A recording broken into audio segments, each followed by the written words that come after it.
കർത്താവിൻ്റെ അതിപരിശുദ്ധ നാമം വാഴ്ത്തപ്പെടുമാറാകട്ടെ. എല്ലാവർക്കും യേശു ക്രിസ്തുവിൻ്റെ വലിയ നാമത്തിൽ വന്ദനം. നമുക്ക് ഒരുമിച്ച് വീണ്ടും ദൈവവചനം ധ്യാനിപ്പാൻ ഈ രാത്രിയിൽ കർത്താവിൻ്റെ കൃപാതപീഠത്തിൽ വരുവാൻ ദൈവമിടയാക്കി ഓർത്ത് ദൈവത്തെ സ്തുതിക്കുന്നു. എല്ലാവർക്കും വന്ദനവും സ്വാഗതവും അറിയിക്കുന്നു. ദൈവം നമ്മെ സഹായിക്കട്ടെ. ലേഖനം 11-ാം അധ്യായം 23 മുതലുള്ള തിരുവചന ഭാഗം നമുക്ക് ഈ രാത്രി സമയം ചിന്തിക്കാം. 23 മുതൽ 29 വരെയുള്ള വേദഭാഗം ഒരാൾക്ക് ഒന്ന് വായിക്കുകയും തുടർന്ന് നമുക്ക് ആ ഭാഗം ചിന്തിക്കുകയും ചെയ്യാം. Chapter 11 versus 23-29. വിശ്വാസത്താൽ മോശയുടെ ജനനത്തിൽ ശിശുസുന്ദരൻ അമ്മയപ്പന്മാർ കണ്ടു. രാജാവിന്റെ കൽപ്പന ഭയപ്പെടാതെ അവന് 3 മാസം ഒളിപ്പിച്ചു വെച്ചു. വിശ്വാസത്താൽ മോശ താൻ വളർന്നപ്പോൾ പാപത്തിന്റെ തൽക്കാല ഭോഗത്തെക്കാളും ദൈവജനത്തോടു കൂടെ കഷ്ടമനുഭവിക്കുന്നത് തിരഞ്ഞെടുത്തു. പ്രതിഫലം നോക്കിയത് കൊണ്ട് ഫറവോന്റെ പുത്രിയുടെ മകൻ എന്ന് വിളിക്കപ്പെടുന്നത് നിരസിക്കുകയും മിസ്രയീമിലെ നിക്ഷേപങ്ങളെക്കാൾ ക്രിസ്തുവിന്റെ നിന്ന വലിയ ധനം എന്ന് എണ്ണുകയും ചെയ്തു. വിശ്വാസത്താൽ അവൻ അദർശ ദൈവത്തെ കണ്ടതുപോലെ ഉറച്ചു നിൽക്കിയാൽ രാജാവിന്റെ കോപം ഭയപ്പെടാതെ മിസ്രയീം വിട്ടുപോന്നു. വിശ്വാസത്താൽ അവൻ കടിഞ്ഞൂലുകളുടെ സംഹാരകൻ അവരെ തൊടാതിരിപ്പാൻ പെസഹയും ചോരത്തളിപ്പും ആചരിച്ചു. വിശ്വാസത്താൽ അവർ കരയിൽ എന്ന പോലെ ചെങ്കലിൽ കൂടെ കടന്നു. അത് മിസ്രയീമിൽ ചെയ്യുവാൻ നോക്കിയിട്ട് മുങ്ങിപ്പോയി. ഈ രാത്രി സമയം തുടർന്ന് ഈ തിരുവചന ഭാഗത്തെ ആസ്പദമാക്കി പ്രാരംഭമായ ചില കാര്യങ്ങൾ ഒന്നിച്ച് ചിന്തിപ്പാനാണ് കർത്താവിന്റെ കൃപയിൽ നമ്മൾ ശരണപ്പെടുന്നത്. ലേഖനത്തില് വിശ്വാസ വീരന്മാർ എന്ന് നമ്മൾ വിശേഷിപ്പിക്കുന്ന ദൈവജനത്തെ കുറിച്ച് ഉള്ളതാകുന്ന കാര്യങ്ങളാണ് ഈ ദിവസങ്ങളിൽ നമ്മൾ പഠിച്ചുകൊണ്ടിരിക്കുന്നത്. പ്രധാനമായിട്ട് ഇവരുടെ എല്ലാവരുടെയും സവിശേഷതയായിട്ട് നമ്മൾ കാണുന്നതാകുന്ന ഒരു കാര്യം, അവരുടെ ആ കാലഘട്ടത്തിൽ അവരുടേതാകുന്ന വർത്തമാന കാലഘട്ടത്തിൽ മുൻപിൽ വരുവാനുള്ളതാകുന്ന പ്രത്യാശ, ദൈവം നൽകിയതാകുന്ന ആ പ്രോമിസ്, അത് ഉറപ്പായി വിശ്വസിച്ച് ആ പ്രത്യാശയുടെ അടിസ്ഥാനത്തിൽ അന്ന് ആ കാലഘട്ടത്തിൽ അവര് ആ ദൈവത്തിലുള്ള ആശ്രയത്തിന് വേണ്ടി അല്ലെങ്കിൽ വിശ്വാസത്തിന് വേണ്ടി അതിന്റെ പരിണിത ഫലം എന്താണെങ്കിലും അതിനുള്ളതാകുന്ന വില കൊടുക്കാൻ ഈ വിശുദ്ധന്മാര് തയ്യാറായി എന്നുള്ളതാണ് ഈ വേദഭാഗം നമ്മൾ വായിക്കുമ്പോൾ നമുക്ക് മനസ്സിലാക്കുവാൻ കഴിയുന്നത്. കഴിഞ്ഞ ദിവസങ്ങളിൽ ഉൽപ്പത്തി പുസ്തകത്തിൽ ഹാബേൽ തുടങ്ങിയ സകല വിശുദ്ധന്മാരെ കുറിച്ചും പല കാര്യങ്ങൾ നമ്മൾ ചിന്തിച്ചു. പൂർവ്വ പിതാക്കന്മാരാകുന്ന അബ്രഹാം, ഇസഹാക്ക്, യാക്കോബ് തുടങ്ങിയ വിശുദ്ധന്മാരെ കുറിച്ച് നമ്മൾ ചിന്തിക്കുകയുണ്ടായി. ഇന്ന് അതിൻ്റെ അടുത്ത വേദഭാഗത്ത് ഈ എബ്രായ വിശ്വാസികളെ സംബന്ധിച്ചിടത്തോളം അവരുടെ ജീവിതത്തിൽ ഏറ്റവും പ്രധാനപ്പെട്ട 2 ക്യാരക്ടേഴ്സ് ആണ് അബ്രഹാമും മോശയും. അബ്രഹാമിന് ദൈവം വാഗ്ദാനം കൊടുത്തു, മോശയോടുള്ള ബന്ധത്തിൽ ദൈവം ന്യായപ്രമാണം കൊടുത്തു. ഈ 2 നിലകളിലും ഈ 2 വ്യക്തിത്വങ്ങൾ യഹൂദന്മാരെ സംബന്ധിച്ചിടത്തോളം വളരെ പ്രാധാന്യമുള്ള ഓൾഡ് ടെസ്റ്റ്മെന്റ് ക്യാരക്ടേഴ്സ് ആണ്. ഇവിടെ ഈ വിശുദ്ധന്മാരോട് ഈ കാര്യങ്ങളൊക്കെ തന്നെയാണ് താൻ പറയുന്നത്. പിന്നീട് നമ്മൾ താഴോട്ട് വായിച്ചു നോക്കിക്കഴിഞ്ഞാൽ ഏകദേശം യോശുവയുടെ പുസ്തകം 6-ാം അധ്യായം വരെയുള്ള സംഭവങ്ങൾ വിവരിച്ച ശേഷം പിന്നീട് പൊതുവായിട്ട് ഇനിയും ഇവരെ കുറിച്ചൊക്കെ വിശദമായി പറയാൻ നമുക്ക് സമയം പോരാ എന്ന് പറഞ്ഞ് അനേക കാര്യങ്ങൾ അവരെ കുറിച്ച് പറയുന്നുണ്ട്. അതൊക്കെ പിന്നീട് നമുക്ക് ചിന്തിക്കാം. ഇന്ന് ഈ തിരുവചന ഭാഗത്തേക്ക് നമ്മുടെ ശ്രദ്ധയെ തിരിക്കാം. അതായത് ഞാൻ പറയുകയുണ്ടായി, ഈ വിശുദ്ധന്മാരുടെ എല്ലാ സവിശേഷത ദൈവം അവർക്ക് കൊടുത്തതാകുന്ന വാഗ്ദത്തത്തിൽ അവർ വിശ്വസിച്ചുകൊണ്ട്, അല്ലെങ്കിൽ വരുവാൻ പോകുന്നതാകുന്ന വിഷയങ്ങളെ കുറിച്ച് ദൈവം പറഞ്ഞപ്പോൾ ദൈവമാകുന്നു അത് പറഞ്ഞത് എന്നതുകൊണ്ട് മാത്രം ആ കാര്യങ്ങളെ കുറിച്ച് വളരെ ബോധ്യത്തോടെ അവർ വിശ്വസിക്കുകയും പ്രത്യാശിക്കുകയും അതിന്റെ വെളിച്ചത്തിൽ അവരുടെ ജീവിതം, അവരുടെ ജീവിതത്തിനുണ്ടായ വ്യത്യാസമുണ്ട്. ഈ കാര്യമാണ് നമ്മൾ പഠിച്ചുകൊണ്ടിരിക്കുന്നത്. അബ്രഹാം വിശ്വസിച്ച് കഴിഞ്ഞപ്പോൾ തന്റെ ജീവിതത്തിലുണ്ടായ വ്യത്യാസം, ഒരു സെറ്റിൽഡ് ആയിട്ടുള്ള ലൈഫിൽ നിന്ന്, ഊർ എന്ന് പറയുന്ന ദേശം അക്കാലത്തെ ഒരു പുരാതന സിവിലൈസേഷനാണ്. അക്കാലങ്ങളിൽ വളരെ സമ്പുഷ്ടമാകുന്ന ആ ദേശം വിട്ടേച്ച് മരുഭൂമിയിലേക്ക് താൻ യാത്ര തിരിച്ചു. അപ്പോൾ ഇതെല്ലാം നമ്മളിവിടെ കണ്ടു. ഇങ്ങനെയുള്ളതാകുന്ന വിഷയങ്ങളാണ് നമ്മളിവിടെ ശ്രദ്ധിക്കുന്നത്. ആകട്ടെ, ഇവിടെ മോശയോടുള്ള ബന്ധത്തിൽ വിശ്വാസം എന്നുള്ളത് തൻ്റെ പ്രായോഗിക ജീവിതത്തിൽ അതിൻ്റെ ഇഫക്റ്റ് എന്താണ്, അല്ലെങ്കിൽ അതിൻ്റെ പരിണിത ഫലം എന്താണ്, ആ വിഷയമാണ് നമ്മളിവിടെ മനസ്സിലാക്കുവാനായിട്ട് പോകുന്നത്. അതിനുള്ള ബന്ധത്തിൽ പല കാര്യങ്ങളും അവിടെ നമുക്ക് കാണാൻ കഴിയുന്നുണ്ട്. ഒന്നാമതായിട്ട് 23-ാമത്തെ വാക്യം ശ്രദ്ധിച്ചാൽ, വിശ്വാസത്താൽ മോശയുടെ ജനനത്തിങ്കൽ ശിശു സുന്ദരൻ എന്ന അമ്മയപ്പന്മാർ കണ്ടു. രാജാവിന്റെ കൽപ്പന ഭയപ്പെടാതെ അവനെ 3 മാസം ഒളിപ്പിച്ചു വെച്ചു. 23-ാമത്തെ വാക്യത്തിലാണ് മോശയെ കുറിച്ചുള്ളതാകുന്ന ആ പഠനം ആരംഭിക്കുന്നത്. വാസ്തവത്തിൽ തൻ്റെ മാതാപിതാക്കന്മാരെ കുറിച്ചുള്ളതാകുന്ന ഒരു വിഷയം വിശ്വാസത്തിൻ്റെ, അല്ലെങ്കിൽ അവർ ദൈവത്തെ വിശ്വസിച്ചത് കൊണ്ട് അവരുടെ പ്രായോഗിക ജീവിതത്തിൽ അവരെന്ത് ചെയ്തു എന്നുള്ളതാണ് അവിടെ നമ്മൾ വായിക്കുന്നതാകുന്ന വിഷയം. അവിടെ പ്രധാനമായിട്ട് വിശ്വാസത്താൽ മോശയുടെ മാതാപിതാക്കന്മാർ അവർ ചെയ്തതാകുന്ന പ്രവൃത്തിയെ കുറിച്ചാണ് നമ്മൾ വായിക്കുന്നത്. ആ പ്രവൃത്തി നമുക്കറിയാം. നമുക്ക് പഴയ നിയമത്തിൽ നമ്മൾ വായിച്ചിട്ടുള്ളതും സൺഡേ സ്കൂളിൽ നമുക്ക് അറിയാവുന്നതുമാകുന്ന ആ സ്റ്റോറി, അതിനെക്കുറിച്ച് പറയേണ്ട കാര്യമില്ല.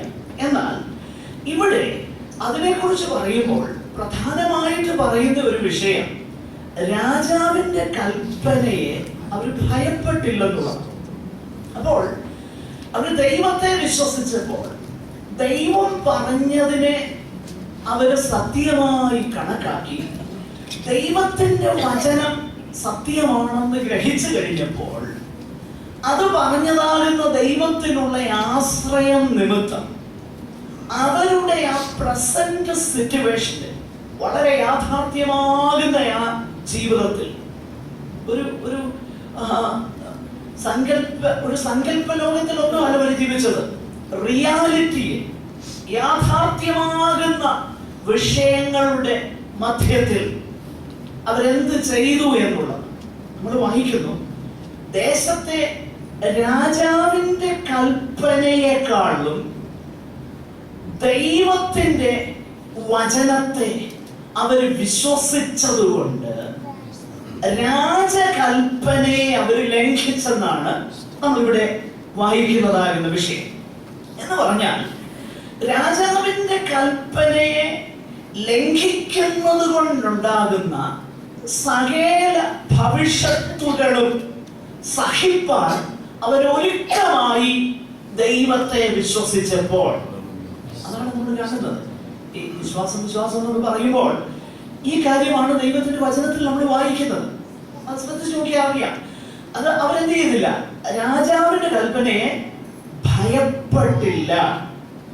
പ്രിയമുള്ളവരെ, ദൈവത്തിന്റെ വഴിയും ദൈവഹിതം ചെയ്യുന്നതും മനുഷ്യനെ പ്രസാദിപ്പിക്കുന്ന വിഷയം വന്നപ്പോൾ മനുഷ്യന്റെ പ്രസാദത്തെക്കാളും ദൈവത്തെ പ്രസാദിപ്പിക്കുന്നതും ദൈവത്തെ ഭയപ്പെടുന്നതുമാണ് ഏറ്റവും കാമ്യമെന്നും, അങ്ങനെ ദൈവത്തെ ആശ്രയിക്കുകയും ദൈവത്തെ ഭയപ്പെടുന്നത് കൊണ്ട് മനുഷ്യനിൽ നിന്ന് എന്തെല്ലാം തിക്താനുഭവങ്ങൾ ഉണ്ടാകാമോ അതെല്ലാം അനുഭവിപ്പാൻ തയ്യാറാകുന്ന കാര്യമായിട്ടാണ് വിശ്വാസത്തിന്റെ പ്രായോഗിക തലമായി ദൈവത്തിന്റെ വചനം നമ്മളെ പഠിപ്പിക്കുന്നത്.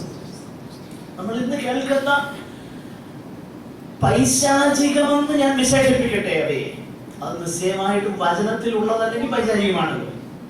ആ കാര്യങ്ങൾക്ക് ദൈവമായിട്ട് ഒരു ബന്ധവുമില്ല.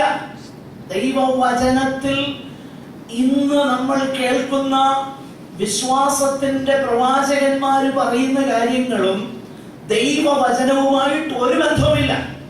ഉണ്ടെങ്കിൽ തെളിയിച്ചു തന്നാൽ ഞാൻ ഈ പറഞ്ഞത് മുഴുവൻ തിരിച്ചെടുക്കാമെന്ന് മാത്രമല്ല, തെളിയിച്ചു തരുന്ന കാര്യങ്ങൾ ഖേദപ്രകടനത്തോടുകൂടെ ഞാൻ തിരിച്ചു നാളെ മുതൽ പ്രസംഗിക്കാം. ഇത് ദൈവസന്നിധാനത്തിൽ വളരെ ബോധ്യത്തോടെ പറയുന്ന വാക്കാണ്. ഇതിന് മാറ്റമില്ല. ദൈവസന്നിധാനത്തെ പറയുന്ന കാര്യം ഇവിടെ നമ്മൾ കാണുന്നത്, ഇവര് ദൈവത്തെ വിശ്വസിച്ച് കഴിഞ്ഞപ്പോൾ ദൈവത്തിന്റെ വഴി രാജകൽപ്പനയുമായിട്ട് ചേർന്ന് പോകുന്നില്ലെന്ന് വന്നപ്പോൾ when it comes, obeying God is disobeying the edict of the king. They chose the latter.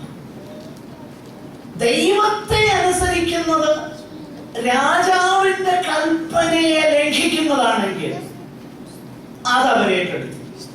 അതാ മോശയുടെ അമ്മയപ്പന്മാര് ചെയ്ത കാര്യം. വിശ്വാസത്താൽ രാജാവിന്റെ കൽപ്പനയെ അവരെന്ത് ചെയ്തില്ല? ഭയപ്പെട്ടില്ല. ഇനീഷ്യലി നമ്മൾ ശ്രദ്ധിച്ചു നോക്കിക്കഴിഞ്ഞാൽ അവിടെ നമുക്ക് കാണാൻ കഴിയുന്നത് മോശയെ കൊല്ലാതിരുന്നതിന്റെ കാരണമായിട്ട് നമ്മൾ പഴയ നിയമം വായിച്ചു നോക്കിക്കഴിഞ്ഞാൽ വിശേഷിച്ച് സ്തെഫാനോസിന്റെ പ്രസംഗം, അപ്പോസ്തലരുടെ പ്രവൃത്തി 7-ാമത്തെ അധ്യായം അതിന്റെ 23 വാക്യങ്ങളും അതുപോലെ പുറപ്പാട് പുസ്തകം 2-ാം അധ്യായം ഒക്കെ പഠിച്ചു നോക്കിക്കഴിഞ്ഞാൽ പ്രാരംഭത്തില് മോശയെ കൊല്ലാതിരുന്നതിന്റെ അല്ലെങ്കിൽ മോശയെ കൊല്ലപ്പെടാനായിട്ട് ഏൽപ്പിച്ചു കൊടുക്കാതിരുന്നതിന്റെ കാരണം മോശ ദിവ്യ സുന്ദരനെന്ന് അവർ കണ്ടതുകൊണ്ട്.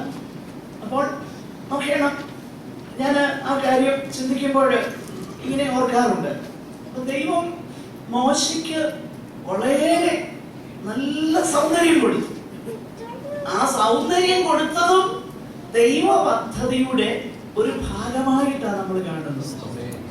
പ്രിയരെ, അപ്പൊ ഒരു കാര്യം നമ്മൾ മനസ്സിലാക്കണം, ഒരു വ്യക്തിക്ക് സൗന്ദര്യം ഉണ്ടെങ്കിലും വേറൊരാൾക്ക് സൗന്ദര്യമില്ലെങ്കിലും അതിനെക്കുറിച്ചൊന്നും നമുക്ക് ഒരു കോംപ്ലക്സും തോന്നേണ്ട കാര്യമൊന്നുമില്ല. ദൈവത്തിന്റെ പദ്ധതിയിൽ ഈ ഭൂമിയിൽ ദൈവ ഇഷ്ടം ചെയ്യാനുള്ള സകല കാര്യങ്ങളും where I will fit in, അതിനാവശ്യമാകുന്ന സകല കാര്യവും തന്നാണ് ദൈവം നമ്മളെ ഈ ഭൂമിയിലേക്ക് വിട്ടത്. മോശയോടുള്ള ബന്ധത്തില് സൗന്ദര്യം, മോശയ്ക്ക് വർദ്ധിച്ച സൗന്ദര്യം ഉണ്ടായിരുന്നത് കൊണ്ടാണ് അവന്റെ അമ്മയപ്പന്മാര് പ്രാരംഭമായിട്ട് അവനെ കൊല്ലാൻ തക്കവണ്ണം ഏൽപ്പിച്ചു കൊടുക്കാഞ്ഞതെന്ന് നമ്മൾ കാണുന്നു ഇനീഷ്യലി. പക്ഷെങ്കിൽ അത് ദൈവത്തിന്റെ ഒരു വഴി മാത്രമായി ഈ എബ്രായ ലേഖനം കൂടെ ചേർത്ത് വായിക്കുമ്പോൾ നമ്മൾ മനസ്സിലാക്കുന്നു. കാരണം ആരംഭത്തിൽ അവരങ്ങനെ ചെയ്തെങ്കിലും ഇവിടെ ദൈവത്തിന്റെ പരിശുദ്ധാത്മാവ് പറയുന്നത് അവരുടെ വിശ്വാസത്തിന്റെ ഒരു പ്രഖ്യാപനമായിരുന്നു മോശയെ കൊല്ലപ്പെടാനായി ഏൽപ്പിച്ചു കൊടുക്കാഞ്ഞത്. രാജകൽപ്പനയെ അവർ ലംഘിപ്പാനായിട്ട് അവരൊരുങ്ങി. ഈ വിഷയം ഈ എബ്രായ വിശ്വാസികളോട് പറയുമ്പോൾ ഇതിന് വളരെ പ്രാധാന്യമുണ്ട്. കാരണം ഈ 1-ാം നൂറ്റാണ്ടിൽ ജീവിച്ചിരിക്കുന്ന ഈ വിശുദ്ധന്മാര് അവർക്ക് സ്റ്റേറ്റ് അവർക്കെതിരാണ്. പീഡനം ആ സമയത്ത് തന്നെ വളരെ ക്രിസ്ത്യാനികളോടുള്ള ബന്ധത്തിൽ യഹൂദന്മാർക്ക് പീഡനമില്ലായിരുന്നു ആ സാഹചര്യത്തിൽ. എന്നാൽ ക്രിസ്ത്യാനികളോടുള്ള ബന്ധത്തിൽ പീഡനം വർദ്ധിച്ചു. യഹൂദന്മാരുടെ മതം എന്ന് പറയുന്നത് റോമൻ ഗവൺമെന്റ് അംഗീകരിക്കപ്പെട്ട മതമായിരുന്നു. അതുകൊണ്ട് യഹൂദനാണെന്ന് പറഞ്ഞു കഴിഞ്ഞാൽ വലിയ പ്രശ്നമൊന്നുമില്ല. അതേസമയം അംഗീകരിക്കപ്പെടാത്ത അല്ലെങ്കിൽ സ്റ്റേറ്റിന്റെ അപ്രൂവൽ ഇല്ലാത്ത ഒരു പുതിയ മതത്തിന്റെ, ഒരു പുതിയ സെക്റ്റിന്റെ ഭാഗമായി ഇരിക്കുക എന്ന് പറയുന്നത് അപകടകരമാകുന്ന ഒരു വിഷയമാണ്, നിയമലംഘനമാണ്. അപ്പോൾ ഈ ഒരു പശ്ചാത്തലത്തിലാണ് ഈ വിശുദ്ധന്മാർ ജീവിച്ചിരുന്നത്. അപ്പൊ അവരോടാണ് ഈ പറയുന്നത്, നോക്കിക്കേ, നിങ്ങളുടെ പൂർവ പിതാവാകുന്ന അല്ലെങ്കിൽ നിങ്ങൾക്ക് ന്യായപ്രമാണം തരാൻ ദൈവം ഉപയോഗിച്ച മോശയുടെ മാതാപിതാക്കന്മാരും ഇതുപോലൊരു സിറ്റുവേഷൻ ഫേസ് ചെയ്തു. അവര് രാജകൽപ്പനയെക്കാളും ദൈവത്തെ അനുസരിക്കണം എന്ന നില വന്നപ്പോൾ അവര് രാജകൽപ്പനയെ ഭയപ്പെട്ടില്ലെന്ന് മാത്രമല്ല, അവരുടെ ജീവന്റെ വില കൊടുത്തും ദൈവത്തെ അനുസരിക്കാൻ അവർ തയ്യാറായി. അതുകൊണ്ട് സഹോദരങ്ങളെ, നിങ്ങളും ദൈവത്തെയാണ് ഭയപ്പെടേണ്ടത്, രാജാവിനെയും രാജകൽപ്പനയെയും അല്ല എന്ന മെസ്സേജാണ് ഇവിടെ വിശ്വാസത്തെ കുറിച്ച് പറയുമ്പോൾ ഈ വിശുദ്ധന്മാരോട് പറയുന്നത്. അങ്ങനെയെങ്കിൽ എല്ലാ കാലഘട്ടത്തിലും ഇത് ശരിയാണ്. എല്ലാ കാലഘട്ടത്തിലും ജീവിക്കുന്ന ദൈവമക്കൾ ആരെയും പേടിക്കരുത്. ചിലർക്കാണെന്നുണ്ടെങ്കിൽ വീട്ടുകാരെ പേടിയാം, ചിലർക്കാണെന്നുണ്ടെങ്കിൽ അപ്പനെ അമ്മയെ പേടിയാം, ചിലർക്കാണെന്നുണ്ടെങ്കിൽ ഭാര്യയെ പേടിയാം, ചിലർക്ക് ഭർത്താവിനെ പേടിയാം. പക്ഷെ ഈ ഒരു കാര്യം നമ്മൾ മനസ്സിലാക്കണം, ഈ സകല ബന്ധങ്ങളും ഇവിടെ കൊണ്ട് തീരും.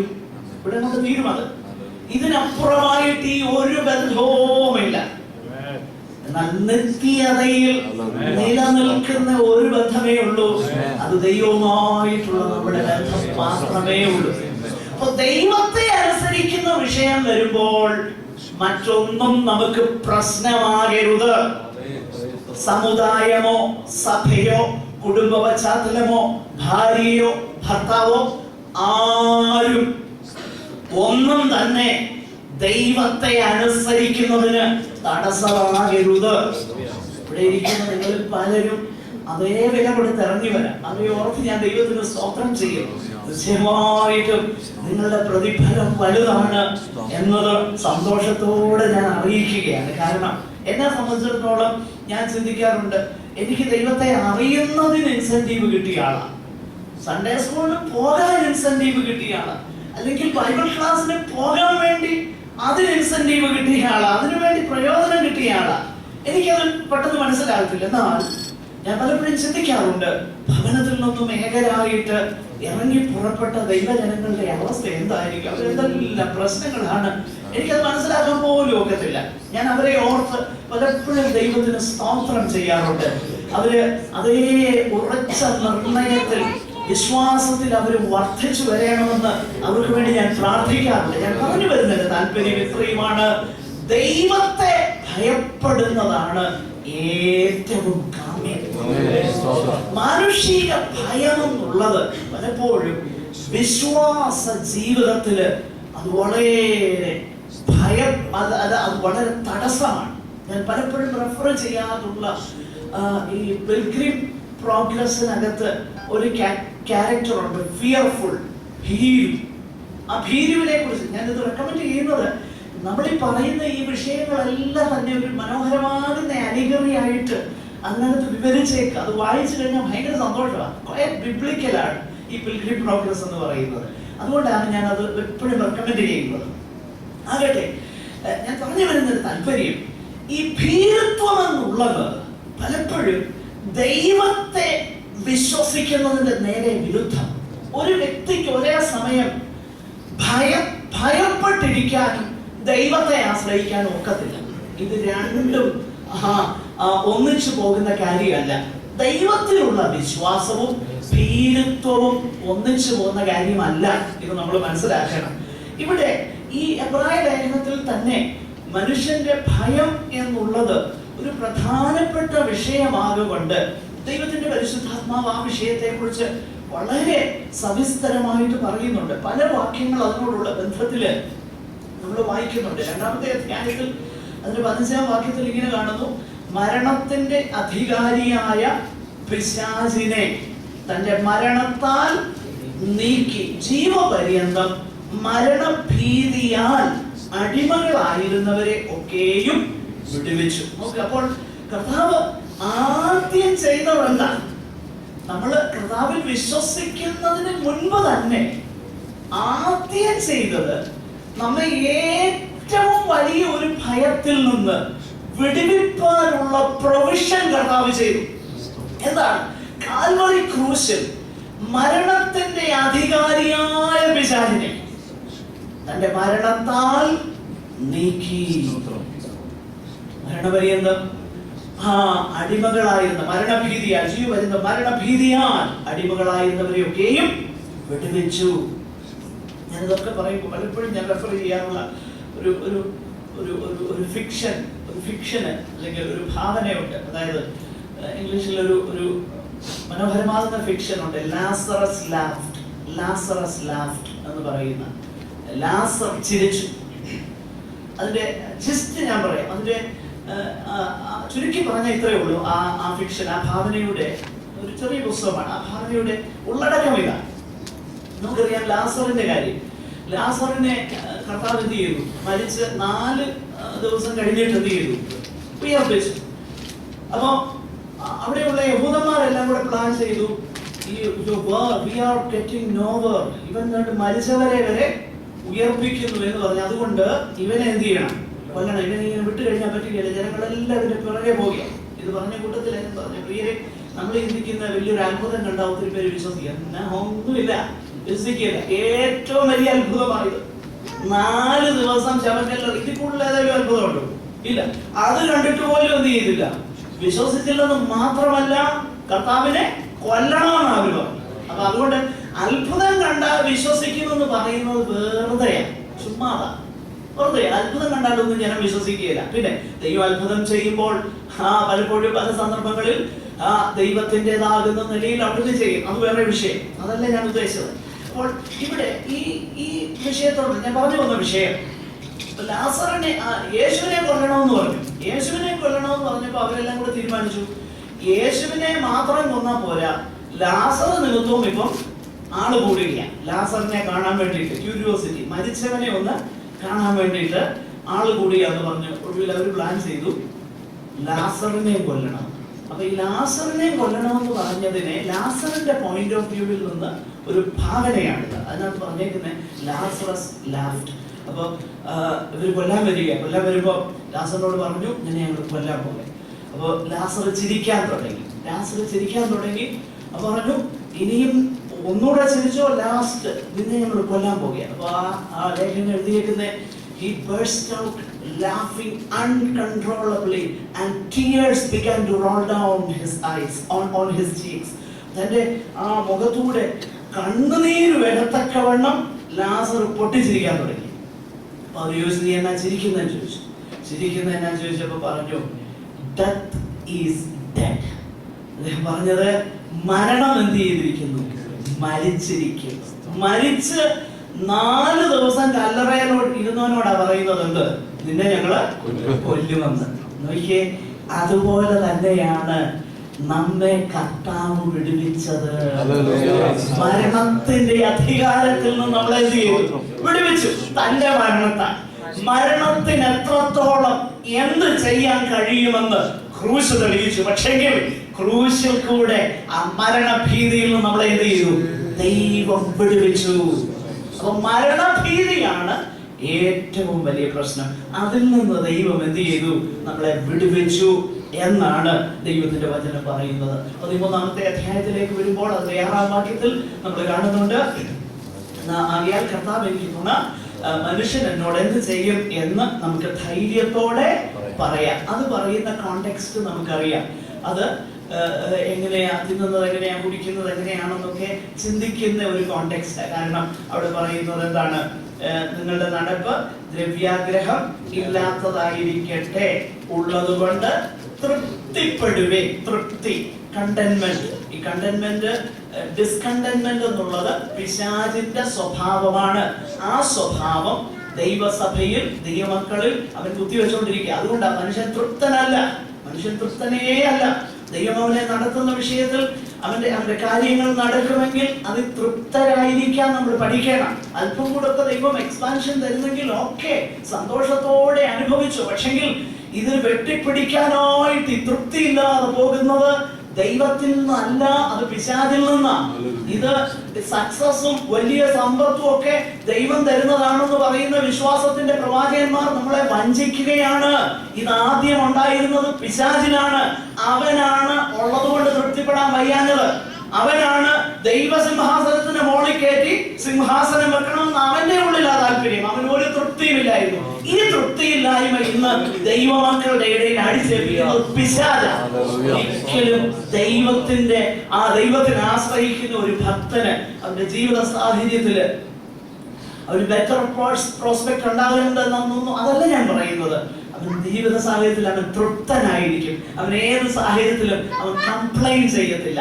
ഉള്ളത് കൊണ്ട് അവന് തൃപ്തിപ്പെടാൻ കഴിയും. അധികം തന്നാലും ദൈവത്തിന് അവന് സ്തോത്രം ചെയ്യാൻ കഴിയും. ചെറിയ കാര്യങ്ങളിൽ തൃപ്തിപ്പെടുന്നവനെ വലുതാകുമ്പോഴും തൃപ്തിപ്പെടത്തുള്ളൂ. അല്ലെങ്കിൽ എത്ര വലിപ്പം ഉണ്ടായാലും അവന് ഒരു തൃപ്തിയും വരുന്നില്ല. ഇവിടെ നമ്മൾ വായിക്കുന്നത് ഉള്ളത് കൊണ്ട് തൃപ്തിപ്പെടുവേ. എന്നിട്ട് ആ കോണ്ടെക്സ്റ്റിൽ പറയുകയാണ്, ഞാൻ നിന്നെ ഒരു നാളും.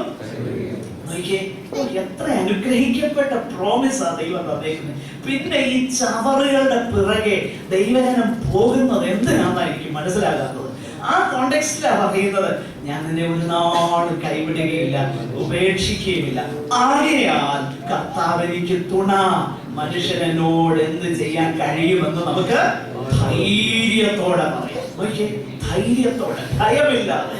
എന്റെ നിത്യജീവ സന്ധാരണത്തിന് ദൈവം എനിക്ക് അതിനും തുണയാണെന്ന് എനിക്ക് ധൈര്യത്തോടെ പറയാം.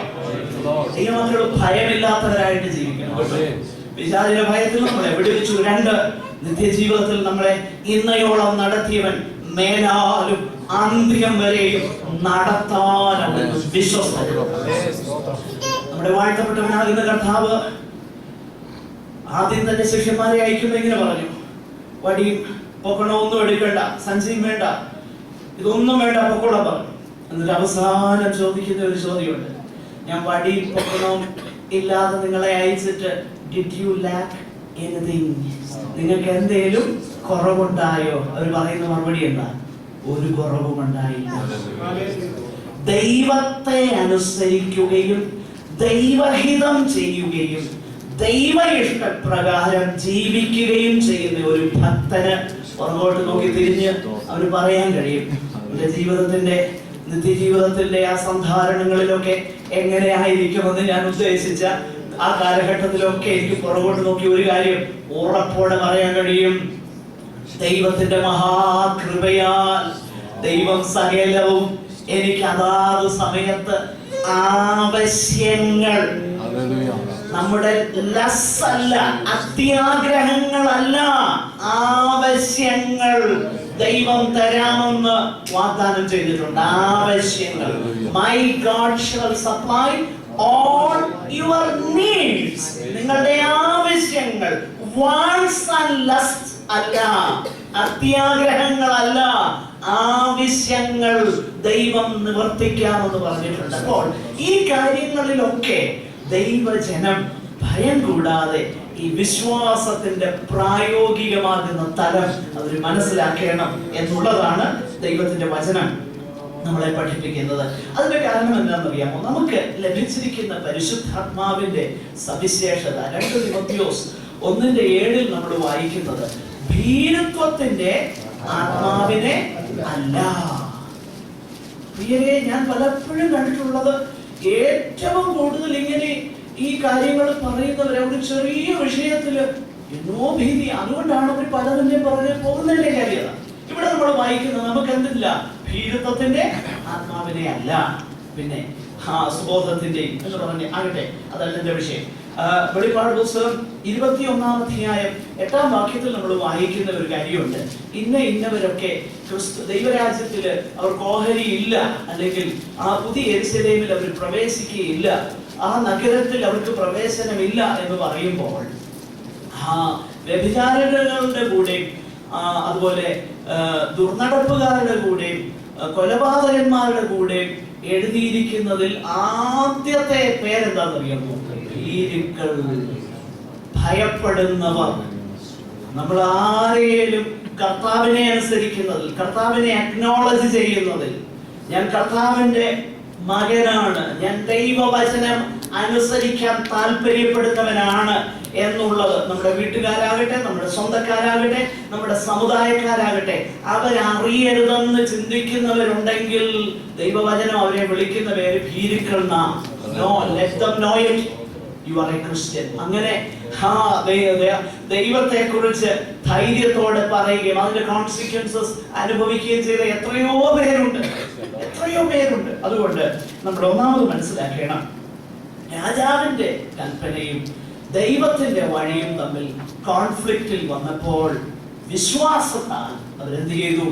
ദൈവത്തെ ഭയപ്പെട്ട് ദൈവത്തെ അനുസരിച്ചു, രാജാവിന്റെ കൽപ്പനയെ ഭയപ്പെട്ടില്ല. അപ്പൊ വിശ്വാസം എന്ന് പറഞ്ഞാൽ ഇത് നിത്യജീവിതത്തിലെ കാര്യമാണ്, സങ്കല്പമല്ല വിശ്വാസം, പോസിറ്റീവ് തിങ്കിങ് അല്ല വിശ്വാസം, അതല്ല വിശ്വാസം. ദൈവത്തെയും അവിടുത്തെ വചനത്തെയും കണ്ണുമടച്ച് വിശ്വസിച്ച് അതിന്റെ വില കൊടുക്കാൻ, അതിന്റെ കോൺസിക്വൻസസ് എന്താണെങ്കിലും അത് അനുഭവിക്കാൻ തയ്യാറാകുന്നതാണ് വേദപുസ്തകത്തിലെ വിശ്വാസം. ആകട്ടെ, അടുത്ത വിഷയത്തിലേക്ക് നമുക്ക് പെട്ടെന്ന് കടന്നു വരാം. 24 മുതൽ 26 വരെയുള്ളതാകുന്ന ആ വേദഭാഗത്ത് അവിടെ നമ്മൾ വായിക്കുന്നതാകുന്ന വാക്യം വായിച്ചു. വിശ്വാസത്താൽ മോശെ താൻ വളർന്നപ്പോൾ പാപത്തിന്റെ തൽക്കാല ഭോഗത്തെക്കാളും ദൈവജനത്തോടുകൂടെ കഷ്ടം അനുഭവിക്കുന്നത് തെരഞ്ഞെടുത്തു. പ്രതിഫലം നോക്കിയത് കൊണ്ട് ഫറവോന്റെ പുത്രിയുടെ മകൻ എന്ന് വിളിക്കപ്പെടുന്നത് നിരസിക്കുകയും മിസ്രൈമിലെ നിക്ഷേപങ്ങളെക്കാൾ ക്രിസ്തുവിന്റെ നിന്ന വലിയ ധനം എന്ന് എണ്ണുകയും ചെയ്തു. നോക്കുക, ഇവിടെ ഈ മൂന്ന് വാക്യങ്ങളിൽ നമ്മൾ കാണുന്നതാകുന്ന ഒരു കാര്യം, വിശ്വാസത്താല് മോശ ചെയ്തതാകുന്ന തെരഞ്ഞെടുപ്പിനെ കുറിച്ച് അവിടെ നമ്മൾ വായിക്കും. പ്രിയമുള്ളവരെ, ഈ തെരഞ്ഞെടുപ്പ് എന്നുള്ളത് വളരെ ഇമ്പോർട്ടൻ്റ് ആയിട്ടുള്ളൊരു കാര്യമാണ് നമ്മുടെ ജീവിതത്തിൽ. അത് നമ്മൾ മറന്നു പോകരുത്. ഈ യഥാർത്ഥത്തിൽ ദൈവത്തിലുള്ളതാകുന്ന ആശ്രയം കൊണ്ട് മാത്രമേ ശരിയായിട്ടുള്ള തെരഞ്ഞെടുപ്പ് നമുക്ക് ജീവിതത്തിൽ നടത്താൻ കഴിയത്തുള്ളൂ. നമ്മൾ മനസ്സിലാക്കണം, ഈ എല്ലാ ദിവസവും നമുക്ക് തെരഞ്ഞെടുപ്പാണ്. എല്ലാ ദിവസവും തെരഞ്ഞെടുപ്പുണ്ട്. അത് ചെറിയ കാര്യങ്ങളാകാം, വലിയ കാര്യങ്ങളാകാം. ഫോർ എക്സാമ്പിൾ, ഇവിടെ നമ്മൾ വെളിയിലോട്ട് ഇറങ്ങുമ്പോൾ തന്നെ നമുക്കറിയാം, ഒരു പക്ഷേ നമ്മുടെ വീട്ടിൽ പോകാൻ പല വഴി കാണും. ഒരു ദിവസം ഇന്ന വഴി കൂടെ പോകുന്നു, അടുത്ത ദിവസം വേറൊരു വഴി കൂടെ പോകുന്നു. അതിനകത്ത് വലിയ കാര്യമൊന്നുമില്ല. അങ്ങനെയുള്ള തെരഞ്ഞെടുപ്പിനകത്ത് വലിയ പ്രശ്നമൊന്നും വരാനില്ല. എന്നാൽ ജീവിതത്തില് മറ്റ് ചില പ്രധാനപ്പെട്ട എക്സ്ട്രീംലി ഇമ്പോർട്ടൻ്റ് ആയിട്ടുള്ള ചില ഡിസിഷൻസ് എടുക്കേണ്ടതായിട്ട് വരും. അങ്ങനെ ഡിസിഷൻസ് എടുക്കേണ്ടതായി വരുന്ന ഘട്ടത്തിൽ ദൈവത്തെ ആഴമായി വിശ്വസിക്കുന്ന ഒരു വ്യക്തിക്ക് മാത്രമേ ശരിയായിട്ടുള്ള തെരഞ്ഞെടുപ്പ് ചെയ്യാനായിട്ട് കഴിയുള്ളൂ. ദൈവവചനപ്രകാരം തെരഞ്ഞെടുക്കാനുള്ള വ്യക്തമാകുന്ന ബോധ്യം അവന്റെ ഹൃദയത്തിലുണ്ട്. പക്ഷെ മനുഷ്യര് പല കാര്യങ്ങൾ പറയും, ഇന്ന് തന്നെ അകട്ടെ, അത് കുഴപ്പമില്ലെന്നേ. പ്രിയരെ, ഇന്ന് ഞാൻ ഈ പറയാൻ പോകുന്ന വിഷയം വളരെ റിയലായിട്ടുള്ളൊരു വിഷയമാണ്. നമ്മൾ ഇന്ന് പലപ്പോഴും ഇത് വളരെ ലൈറ്റായിട്ട് എടുക്കുകയാണ്. അങ്ങനെ ലൈറ്റായിട്ട് എടുക്കുന്നു എന്നുള്ളതിന്റെ തെളിവാണ് നമ്മുടെ ഗുഡ് ന്യൂസ് ഒക്കെ എടുത്തു നോക്കിയാൽ കാണും. ഗുഡ് ന്യൂസിൽ വേറെ ഏതെങ്കിലും പ്രസിദ്ധീകരണത്തിൽ അന്ന് പിന്നെ സഹിക്കാന്ന് പറയും. ഗുഡ് ന്യൂസിലെ മാട്രിമോണിയൽ കോളം എടുത്ത് വായിച്ചു നോക്കിക്കഴിഞ്ഞാൽ ഇങ്ങനെ വായിക്കുന്നത് കാണും, തന്റേതല്ലാത്ത കാരണത്താൽ വിവാഹം വേർപെടുത്തിയ ഇന്നാൾക്ക്. ഓക്കെ, നമ്മൾ ചിന്തിക്കുമ്പോൾ അത് ശരിയാ, തന്റേതല്ലാത്ത കാരണത്താല് പിന്നെ അദ്ദേഹത്തിന് ഏതായാലും പോയി, പിന്നെ അദ്ദേഹം അല്ലെങ്കിൽ ആ സ്ത്രീ വിവാഹം കഴിച്ചുകൂടെ? ശരിയാ, മാനുഷികമാകുന്ന നിലയിൽ അത് അബ്സല്യൂട്ട്ലി കറക്റ്റ്. പക്ഷെ വേദപുസ്തകം എന്താ പറയുന്നത്? ഇതാ വിഷയം. വേദപുസ്തകം പറയുന്നത് വിവാഹബന്ധനം എന്നുള്ളത് മരണത്താലേ മാറുള്ളൂ. മരണത്താലേ മാറുള്ളൂ. അപ്പൊ ഈ മരണത്താലേ മാറുകയുള്ളെന്ന് പറഞ്ഞാൽ മരണത്താലേ മാറുള്ളൂ.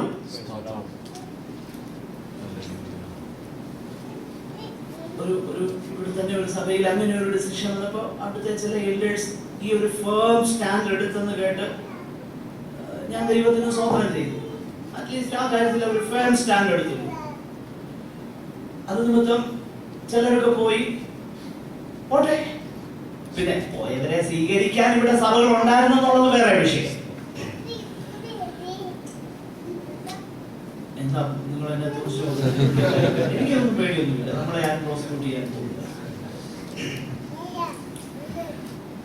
പ്രിയരെ, ഞാൻ പറഞ്ഞു വരുന്നത്, when it comes to such important decisions, നിങ്ങൾ പറയുമ്പോൾ ഈ പ്രാക്ടിക്കൽ ടച്ച് ഇല്ലാതെയാണ് ഇയാൾ ഈ പറയുന്നതെന്നൊക്കെ ആയിരിക്കും നിങ്ങൾ ചിന്തിക്കുന്നത്. പ്രായോഗിക തലത്തിൽ വരുമ്പോൾ അതൊക്കെ അത്ര പ്രയാസമാവുന്നത് എന്നൊക്കെ ചിന്ത വരും. ശരിയാണ്, പ്രായോഗിക തലത്തിൽ എനിക്ക് ക്യാൻസർ വന്നാൽ ഞാൻ എന്ത് ചെയ്യും? എന്തെങ്കിലും ചെയ്യാൻ പറ്റും? I can do nothing. See, ഞാൻ പറഞ്ഞു വരുന്നൊരു താല്പര്യം, ദൈവത്തിന്റെ വഴി മനുഷ്യന്റെ വഴിയുമായിട്ട് കോൺട്രഡിക്റ്റ് ചെയ്യുമെന്ന് പറഞ്ഞപ്പോൾ, ദൈവത്തിന്റെ വഴി പ്രയാസമുള്ളതായിട്ടും, ശ്രദ്ധിക്കണേ, ദൈവത്തിന്റെ വഴിയും മനുഷ്യന്റെ വഴിയും കോൺഫ്ലിക്റ്റിൽ വന്നപ്പോൾ ദൈവത്തിന്റെ വഴി പ്രയാസമുള്ളതാണെന്ന് വന്നപ്പോൾ ദൈവത്തിന്റെ വഴി തെരഞ്ഞെടുക്കാൻ കഴിയുന്നതാണ് വിശ്വാസം. മനസ്സിലായോ? അപ്പൊ വിശ്വാസം എന്നുള്ളത് ഡേ ടു ഡേ ലൈഫിൽ നമ്മുടെ പ്രധാനപ്പെട്ട തെരഞ്ഞെടുപ്പ് അതുമായിട്ട് ബന്ധപ്പെട്ട് നിൽക്കുകയാണ്. മെച്ചൂർ ക്രിസ്ത്യൻസിന്റെ പ്രധാനപ്പെട്ട ലക്ഷണം തന്നെ, വളർന്നുകൊണ്ടിരിക്കുന്ന പക്വത പ്രാപിക്കുന്ന ഒരു ദൈവത്തിന്റെ പ്രധാനപ്പെട്ട ലക്ഷണം തന്നെ ദൈവഹിതപ്രകാരവും ദൈവവചനപ്രകാരവും അവൻ ചിന്തിക്കുകയും ദൈവവചനപ്രകാരമുള്ള ഡിസിഷൻസ് അവൻ എടുക്കുകയും ചെയ്യുമെന്നുള്ളതാണ്. പ്രിയരെ, നമ്മൾ ഈ കാര്യം വളരെ വ്യക്തതയോടെ മനസ്സിലാക്കണം. വിശുദ്ധ ജീവിതം എന്നുള്ളത് നമ്മൾ ശരിയായി തെരഞ്ഞെടുക്കുന്നതിന്റെ അനന്തരഫലമാണ്. അല്ലാതെ ചുമ്മാതെ, അല്ലെങ്കിൽ ദൈവവചനം നമുക്ക് പഥ്യമായി തീരുന്നത് ദിനംതോറും ദൈവവചനം വായിക്കാനും പ്രാർത്ഥിക്കാനും ഞാൻ സമയം എടുക്കുന്ന എന്റെ ഡിസിഷന്റെ ഫലമാണ്. ആണോ അല്ലയോ? ആണോ? അല്ലാതെ ഓട്ടോമാറ്റിക് ആയിട്ട് ആരും വളരത്തില്ല. നമ്മൾ മനസ്സിലാക്കണം, എന്റെ ഒരു ഡിസിഷന്റെ ഫലമാണ്. എനിക്ക് മറ്റു പലതും വായിക്കാൻ സമയമുള്ളപ്പം അത് മടക്കി വെച്ചിട്ട് ദൈവവചനം വായിക്കാൻ ഞാൻ സമയം വേർതിരിക്കുന്നതാണ് എനിക്ക് ദൈവവചനത്തിൽ വളരാൻ കഴിയുന്നത്. ഞാൻ എന്റെ ജീവിതത്തിൽ ചെയ്ത ഒരു കാര്യം ഞാൻ പറയാറുണ്ട്. ഒരു സമയത്ത് എനിക്ക് പത്രം വായിക്കുന്ന വലിയ ഇഷ്ടമാണ്. 1-2 പത്രം കിട്ടിയാലും ഞാൻ വായിക്കും. വായന എന്നുള്ളത് പണ്ട് തൊട്ടേ അത് ഇൻട്രസ്റ്റിംഗ് ആയതുകൊണ്ട് അതുകൊണ്ട് പത്രം വരുത്താൻ തുടങ്ങി. വെളുപ്പിനെ കൊണ്ട് പത്രം ഉള്ളു. അന്ന് പെട്ടെന്ന് ആ പത്രം എടുത്തുകൊണ്ടൊന്ന് പതുക്കെ ഒന്ന് ഹെഡ്ലൈൻസ് ഒക്കെ നോക്കാന്ന് പറഞ്ഞിരിക്കും. പിന്നെ അത് മുഴുവൻ വായിച്ച് വന്നിട്ടായിരിക്കും. കുറച്ച് ദിവസം കഴിഞ്ഞപ്പോൾ എനിക്ക് മനസ്സിലായി, ഇത് വിശാലിന്റെ വലിയൊരു പിന്നീട് ഞാൻ ചെയ്തത് എന്താണെന്ന് ചോദിച്ചു കഴിഞ്ഞാൽ അതങ്ങ് നിർത്തി. ടൈം ഉള്ളപ്പം ഒക്കെ വന്ന പത്രം മേടിച്ച് വായിക്കും. പക്ഷേ ദൈവവചന ധ്യാനം എന്നുള്ളത് ഫസ്റ്റ് ഇമ്പോർട്ടന്റ് തിങ് ആക്കി, പ്രാർത്ഥന എന്നുള്ളത് ഫസ്റ്റ് ആൻഡ് ഇമ്പോർട്ടന്റ് തിങ് ആക്കി. നിങ്ങൾ എന്നോട് ചോദിച്ചാൽ എനിക്ക് അതിൽ ഒരു റിഗ്രറ്റും ഇന്നില്ല, ഒരു റിഗ്രറ്റും ഇല്ല. നേരെ മറിച്ച് ഭയങ്കര സന്തോഷമേ ഉള്ളൂ. ആ ഒരു ഡിസിഷൻ ഞാൻ എടുത്തത് എന്റെ ജീവിതത്തിൽ എന്ത് അനുഗ്രഹമായെന്നറിയാമോ? പ്രിയരെ, ഞാൻ പറഞ്ഞു വരുന്നത് ഇങ്ങനെ ഓരോ വിഷയങ്ങളിലും നമ്മൾ എടുക്കുന്നതാകുന്ന ഡിസിഷൻസ് വളരെ ഇമ്പോർട്ടന്റ്. നമ്മളൊരു ബിസിനസ് ചെയ്യുന്നു, അത് തെറ്റൊന്നുമല്ല. പക്ഷെങ്കിൽ ഈ എത്തിക്കൽ ക്വസ്റ്റ്യൻസ് വരുമ്പോൾ, നിങ്ങളുടെ പല ബിസിനസ്സുകാരിട്ടുണ്ട്, നിങ്ങൾ എന്നോട് പടങ്ങല്ലേ, എത്തിക്കൽ ക്വസ്റ്റ്യൻസ് വരുമ്പോൾ, ഓണസ്റ്റിയുടെ വിഷയം വരുമ്പോൾ കുറച്ച് ലാഭമേ ഉള്ളൂ. പക്ഷെങ്കിൽ it is a question of honesty. It is a question of honesty and Christian ethics. ക്രിസ്തീയ ധാർമ്മികതയും അതുപോലെ സത്യസന്ധതയുടെ വിഷയവും. മറ്റേ തട്ടിൽ കൊള്ള ലാഭവുമാണെങ്കിൽ ദൈവമക്കൾ വിശ്വാസത്താൽ കൊള്ളലാഭം വേണ്ടാന്ന് വെക്കണം, സത്യസന്ധതയും ക്രിസ്ത്യൻ എത്തിക്സും മുറുകെ പിടിക്കണം. മനസ്സിലായി ഞാൻ പറഞ്ഞു വരുന്നത്? അപ്പൊ ജീവിതത്തിൽ ഇത് വളരെ ഇമ്പോർട്ടന്റ് ആണ്. കാരണം ഈ തീരുമാനങ്ങൾ, ഈ ഡിസിഷൻസ്, ഇന്ന് നമ്മൾ ചെയ്യുന്ന തീരുമാനങ്ങൾ നിത്യതയെ ബാധിക്കുന്നതാണ്. ഓർക്കണം, ഇതിന്റെ നല്ല ഒരു എക്സാമ്പിൾ ആണ് മോശയെ കുറിച്ച് നമ്മൾ ഇവിടെ വായിക്കുന്നത്.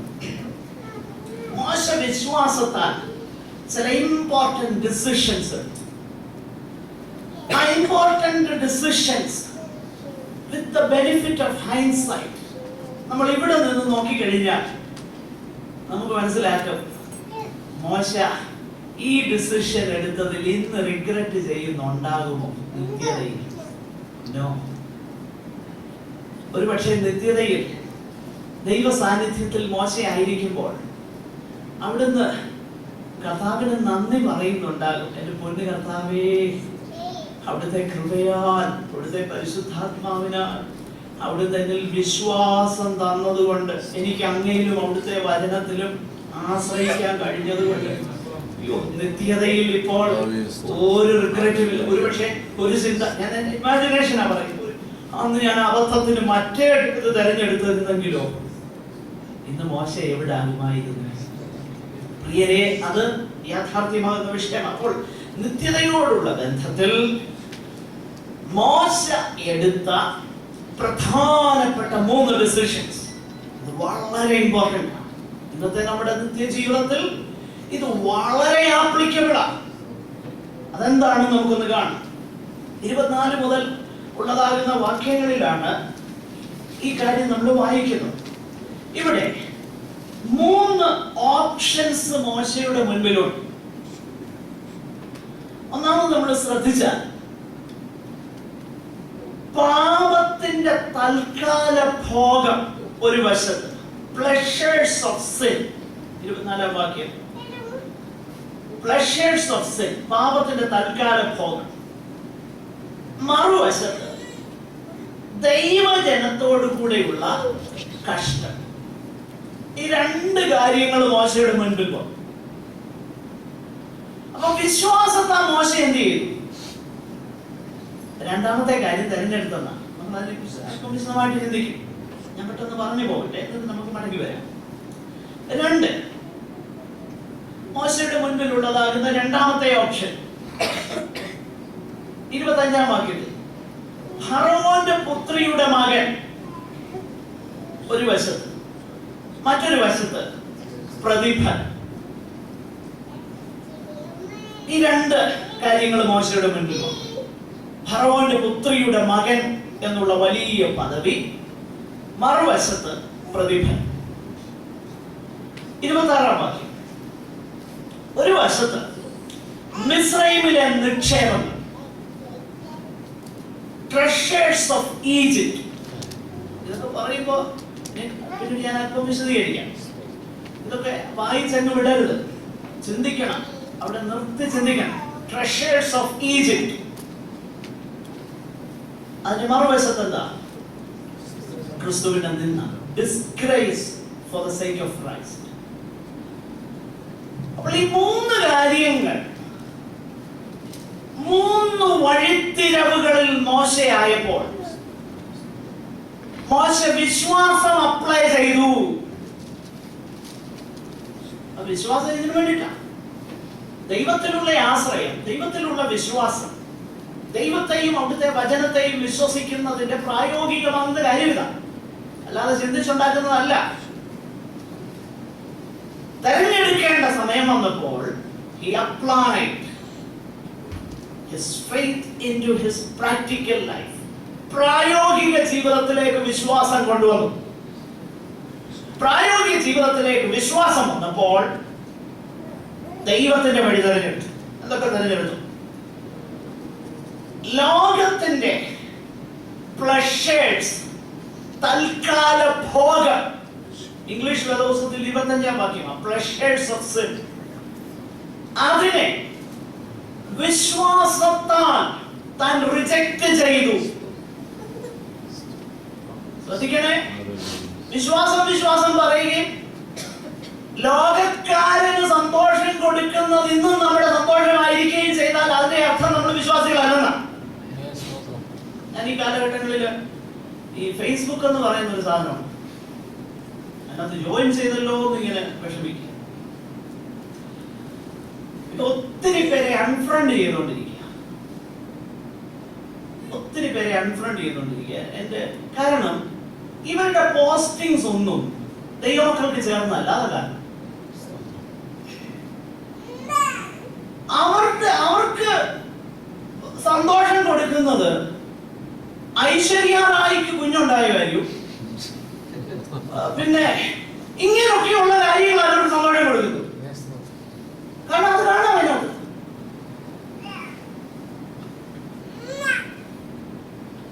ഇതൊക്കെയാണ് അവർക്ക് സന്തോഷം. പേരെന്തുവാ? വിശ്വാസികൾ. ലോകക്കാരൻ എന്തോ സന്തോഷം കൊടുക്കുമോ അതാണ് സോക്കോൾഡ് വിശ്വാസിക്കും സന്തോഷം. എന്നിട്ട് അവൻ പറയുന്ന വിശ്വാസിയാണ്. No, you are not a believer. ദൈവത്തിൽ വിശ്വസിക്കുന്നയാളല്ല നീ മറ്റെന്തെങ്കിലും വിശ്വസിക്കുന്നയാളാണ്. അപ്പൊ ലോകക്കാരന് സന്തോഷം കൊടുക്കുന്ന കാര്യങ്ങളിലാണ് ഇന്നും സോക്കോൾഡ് വിശ്വാസിക്ക് സന്തോഷമെങ്കിൽ you are not a believer in Christ. പേരുകൊണ്ട് വിശ്വാസിയാകാം, ബന്ധുക്കോസ്തുകാരനാകാം, ബന്ധുക്കോസ്തുകാരിയാകാം, ബട്ട് ദൈവത്തിന്റെ റെക്കോർഡിൽ യു ആർ നോട്ട്. ഇവിടെ നമ്മൾ ശ്രദ്ധിക്കണം. പാപത്തിന് it gives you pleasure, no doubt about it. പാപം പ്ലഷർ തരുന്നതാ. 5 മിനിറ്റ് ദൈവവചനം വായിക്കുന്നതിനേക്കാളും പ്ലഷറബിൾ ആണ് ഈവനിങ്ങിൽ ഒരു സീരിയലിന്റെ ബാക്കി, ഇന്നലെ കണ്ടതിന്റെ ബാക്കി. അയ്യോ, പകല് മുഴുവൻ ഭയങ്കര വേവലാതിയോടെ ഇരിക്കും. അയ്യോ, അവൾ എങ്ങോട്ടാ പോയെന്നോർത്തിരിക്കും. അതിന്റെ ഉത്തരം മറുപടി കാണാൻ ഇങ്ങനെ കാത്തിരിക്കുക. Next day it gives you pleasure, no doubt. ഞാൻ അതങ്ങ് പറയുന്നതിനോട് വേറെ ഒത്തിരി കാര്യങ്ങളുണ്ട്. അത് ഭോഗം, അത് തൽക്കാല ഭോഗമാണ്, അത് പ്ലഷർ തരുന്നതാ. പാപത്തിൽ ജീവിക്കുന്ന ആളോട് ചോദിച്ചു കഴിഞ്ഞാൽ അവൻ എന്നോ സന്തോഷമാണെന്നറിയാം, ഭയങ്കര സന്തോഷം. ദൈവജനം പറയുന്നു പാപത്തിന്റെ തൽക്കാല ഭോഗം. കാരണം ഈ പാപം സന്തോഷം തരുന്നതിന്റെ കാര്യം എന്താണെന്നറിയാമോ? അതിനൊരു കാരണം ഒന്ന്, നമ്മുടെ പ്രൈഡ്, നമ്മുടേതാകുന്ന പ്രൈഡിനെ അത് ഫീഡ് ചെയ്യുന്ന, അല്ലെങ്കിൽ അതിന് ഇന്ധനം തരുന്ന ഒരു കാര്യമാണ്. മാത്രമല്ല നമ്മുടെ പല അങ്ങനെയുള്ള കാര്യങ്ങൾക്കും ഭയങ്കര സംതൃപ്തി തരുന്ന കാര്യമാണ്. അതല്ലേ നാട്ടിലൊക്കെ പണ്ട്, ഇപ്പൊ അറിയത്തില്ല, ഇപ്പം ഈ പബ്ലിക് സ്മോക്കിംഗ് ഒഫൻസ് ആയതുകൊണ്ട് അങ്ങനെയുള്ള ആഡ് ഒന്നുമില്ല. പണ്ടൊക്കെ ഇന്ന അതിന്റെ പേരൊന്നും ഞാൻ പറയുന്നില്ല, സമ്പൂർണ്ണ തൃപ്തി, ഒരു വലിയ സംഭവം വരച്ചു വെച്ചത്, സമ്പൂർണ്ണ തൃപ്തി, ഭയങ്കര തൃപ്തിയാണെന്ന് പറയുന്നത്. തരുന്നുണ്ടാകാം, ഇതൊന്നും ഞാൻ പറയുന്നില്ല, വേദോത്സവം പറയുന്നത് അതിനെന്തോ ഉണ്ട്, തൽക്കാല ഭോഗമുണ്ട്. കള്ളു കുടിക്കുന്ന ആളോട് ചോദിച്ച് ഭയങ്കര സന്തോഷം. It gives you pleasure. ഈ കള്ളു കുടിക്കുന്നതിന് ഈക്വലന്റ് ആണ് ഞാൻ മുമ്പേ പറഞ്ഞ കാര്യം, വൈകിട്ട് പോയി കാണുന്ന വിശ്വാസി ദൈവത്തിന്റെ സന്നിധാനത്തിൽ. കാരണം അവന് വേദവസായത്തെക്കാളും പ്ലഷറബിൾ എത്തുക മറ്റേതാ. പാപത്തിന്റെ തൽക്കാല ഭോഗം ഇത് ഫറവോന്റെ കൊട്ടാരത്തിൽ എപ്പോഴും അവൈലബിൾ ആയിരുന്നു. ആർക്ക്? മോശയ്ക്ക്. കിട്ടാഞ്ഞ കാര്യമൊന്നുമല്ല, എപ്പോഴും അവൈലബിൾ, ഫ്രീലി അവൈലബിൾ. ഇന്ന് നമ്മള് ഡാൻസ് ഈ പെട്ടിക്കകത്ത് കാണുന്നതല്ല ഉള്ളൂ, പക്ഷെ അന്ന് അങ്ങനെയല്ല, ലൈവാ. എപ്പോ വേണമെന്ന് പറഞ്ഞാൽ മതി, ലൈവ് ഷോയാ. കാരണം ആരാ? പ്രിൻസാ. എവിടുത്തെ? ഇസ്രായേലിലെ പ്രിൻസാ. മിസ്രൈമിലെ പ്രിൻസ് ആഗ്രഹിച്ചാൽ ലൈവ് സംഭവം എപ്പോ വേണമെന്ന് പറഞ്ഞാൽ മതി. ഇന്ന് നമ്മൾ റെക്കോർഡ് ചെയ്ത് വെച്ച് കാണുന്ന സംഭവം അങ്ങനെയല്ല, ലൈവ്.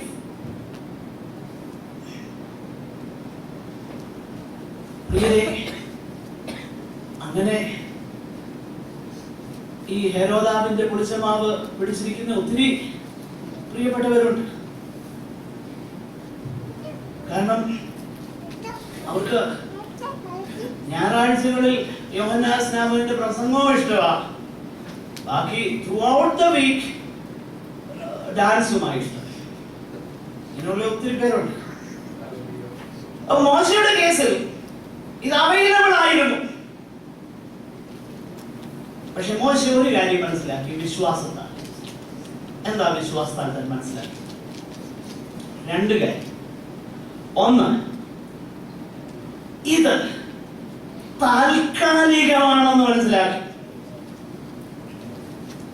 ഇത് താൽക്കാലികം, ഇറ്റ് ഈസ് പാസിംഗ്, താൽക്കാലികം. രണ്ട്, ഇത് ആത്യന്തികമായിട്ട് ഇന്ന് എനിക്ക് താൽക്കാലിക തൃപ്തി തരുമെങ്കിലും ആത്യന്തികമായിട്ട് ഇതെനിക്ക് ദോഷം ചെയ്യുമെന്ന് വിശ്വാസത്താൽ മോശ മനസ്സിലാക്കി. പ്രിയരെ, ഞാനൊരു കാര്യം പറയാം. ഇന്ന് താൽക്കാലിക തൃപ്തി തരുന്നതൊക്കെ നമുക്ക് ആത്യന്തികമായിട്ട് ദോഷം ചെയ്യത്തേ ഉള്ളൂ. അതുകൊണ്ട് തൽക്കാല തൃപ്തി തരുന്നതിനെ മാറ്റിയിട്ട് നിത്യതയ്ക്ക് വേണ്ടി നമ്മൾ ചിന്തിക്കുക. മോശ വിശ്വാസത്താൽ ഇതാ തിരിച്ചറിഞ്ഞത്. തൽക്കാല ഭോഗം, പാപത്തിന്റെ തൽക്കാല ഭോഗം, ഇത് താൽക്കാലികമാണ്. ഇത് താൽക്കാലികമാണെന്ന് മാത്രമല്ല, ഇത് ഡിസപ്റ്റീവാണ്, ഇത് വഞ്ചനയാണ്. അതല്ലേ പണ്ട് കാലത്തെ പാട്ടൊക്കെ. എപ്പോഴും എനിക്ക് ഭയങ്കര ഇഷ്ടമുള്ള ഒരു പാട്ടുകളിൽ ഒന്ന് 100 വർഷത്തിന് മുൻപ് എഴുതിയ പാട്ടാണ് മലയാളത്തിൽ. ഇമ്പം പാപം തരുമെന്നഴിഞ്ഞു ചെയ്തേ, ഇമ്പം പാപം തരുമെന്നഴിഞ്ഞു ചെയ്തേ, അതു ഏറെ തുമ്പം തന്നതാ ഭയന്നു വന്നേ, അതു ഏറെ തുമ്പം തന്നതാ ഭയന്നു. പാപം ഇമ്പം തരുമെന്ന് ഞാൻ എന്ത് ചെയ്തു? അഴിഞ്ഞു ചെയ്തു. ഇമ്പം തന്നു, പക്ഷെ ഒരിക്കൽ റിയലൈസ് ചെയ്തു, it gives only sorrow. ആത്യന്തികമായിട്ട് ഇത് ദുഃഖമേ തരത്തുള്ളെന്ന് ഞാൻ തിരിച്ചറിഞ്ഞപ്പോ ഭയം അങ്ങയുടെ അടുത്തേക്ക് ഓടി വന്നേ എന്നാണ് ആ പാട്ടുകാരൻ പറയുന്നത്. പ്രിയരെ, നമ്മൾ മനസ്സിലാക്കണം, ഇത് മോശ മനസ്സിലാക്കി വിശ്വാസമാണ്. അപ്പൊ വിശ്വാസം എന്നുള്ളത് ഇതിനാ, സ്വപ്നം കാണാനല്ല. വിശ്വാസം ഇതിനാ, വിശുദ്ധ ജീവിതത്തിനാ വിശ്വാസം ആവശ്യം. പാപത്തിന്റെ തൽക്കാല ഭോഗത്തോട് നോ എന്ന് പറയാനാണ് വിശ്വാസം വേണ്ടിയത്. അതാണ് ഇവിടെ നമ്മൾ വായിക്കുന്നത്. പാപത്തിന്റെ തൽക്കാല ഭോഗത്തേക്കാൾ ദൈവജനത്തോടുകൂടെ കഷ്ടം അനുഭവിക്കുന്നത് നമുക്കറിയാം. നിങ്ങൾ ദിവസം അറിയാവുന്നവരാണ്. ദാവീദിനോട് ചോദിച്ചു, അദ്ദേഹം പറയും, യെസ്, ഷോർട്ട് പ്ലഷേഴ്സ് ഉണ്ടായിരുന്നു, പക്ഷേ കോൺസിക്വൻസസ് അത്ര ഭയാനകമായിരുന്നു. തൽക്കാല ഭോഗം, sin has consequences. പാപത്തിന് അനന്തരഫലമുണ്ട്. അത് നമ്മൾ മറന്നു പോകരുത്. പാപത്തിന് അനന്തരഫലമുണ്ട്.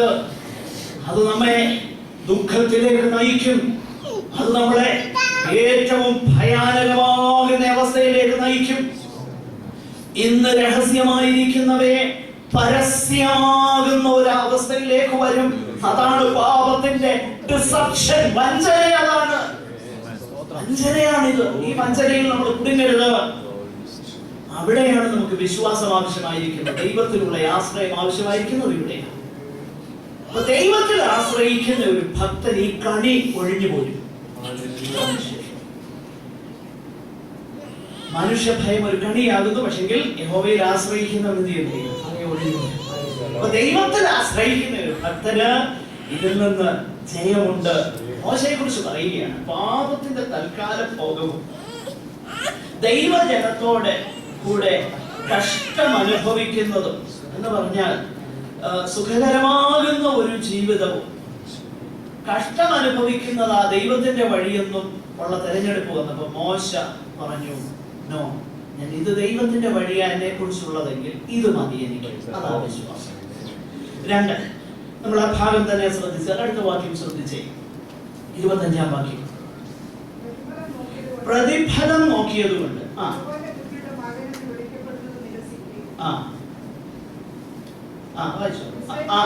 പ്രതിഫലം നോക്കിയതുകൊണ്ട് വിശ്വാസത്താലുള്ള രണ്ടാമത്തെ ചോയ്സ്, ഫറവോന്റെ പുത്രിയുടെ മകൻ.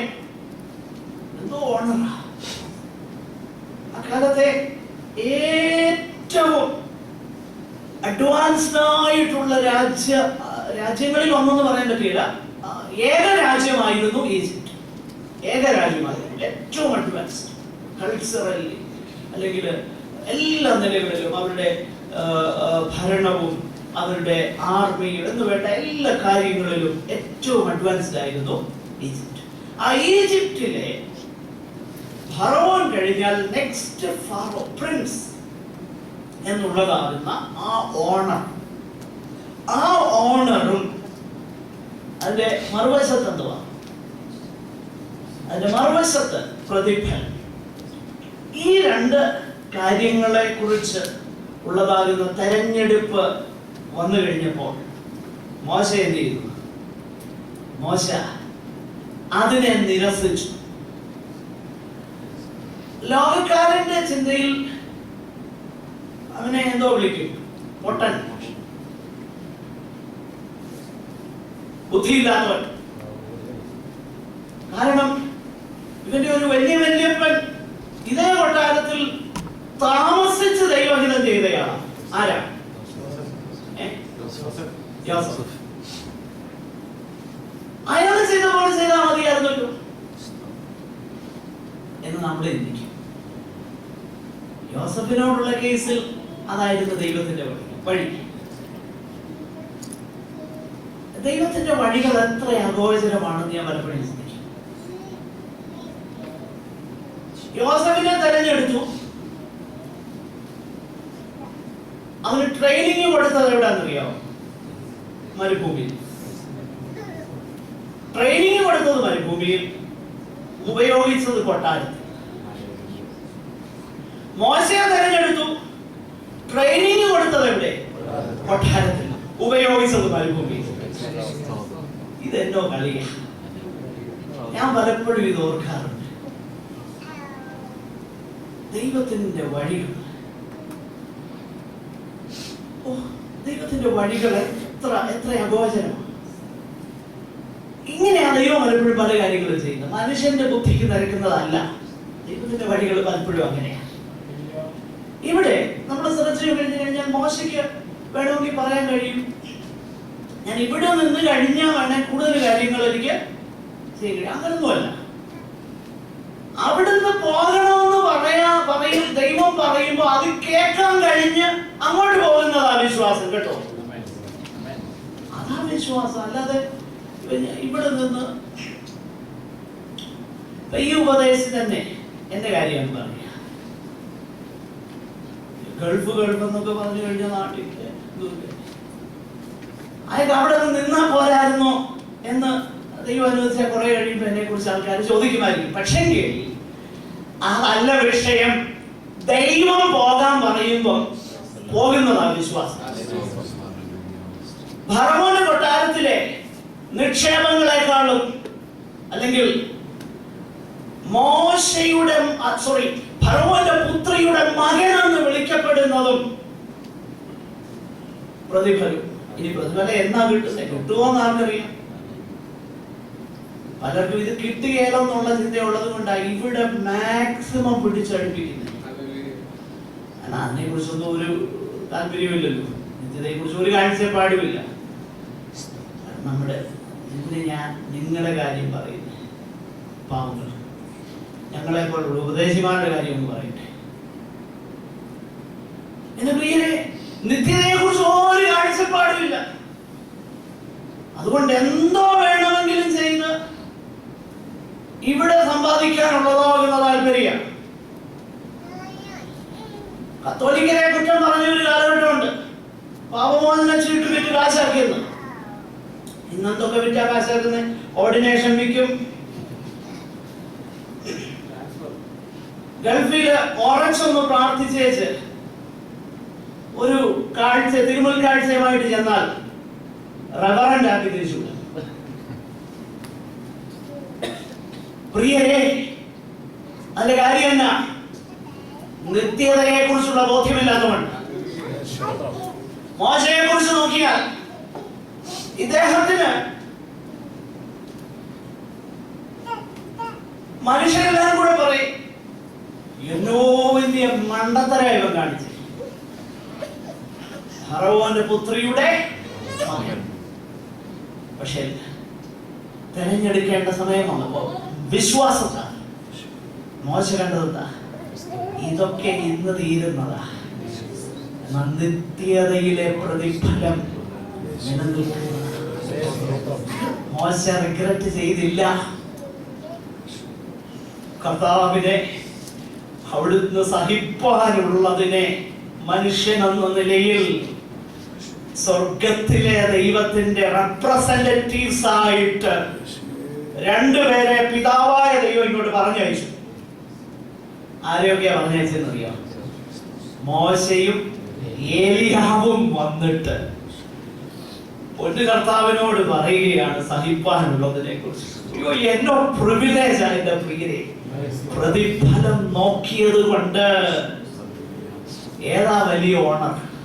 അതാണോ അതോ ഫറവോന്റെ പുത്രിയുടെ മകനെന്ന് വിളിക്കപ്പെടുന്നതാണോ ഓണർ? നമുക്ക് ലോകത്തിലെ കാര്യങ്ങളൊക്കെ ആ ഓണർ. അതുകൊണ്ടാണ് നമ്മള് പഴയതൊക്കെ ഭയങ്കര സിറിയൻ പെന്തക്കോസ്ത് മാതാപിതാക്കൾ. ഇത് എവിടത്തുകാരാണ്? എനിക്ക് ഒരു സിറിയൻ പെന്തക്കോസ്ത് മാതാപിതാക്കൾ എവിടത്തുകാരാ?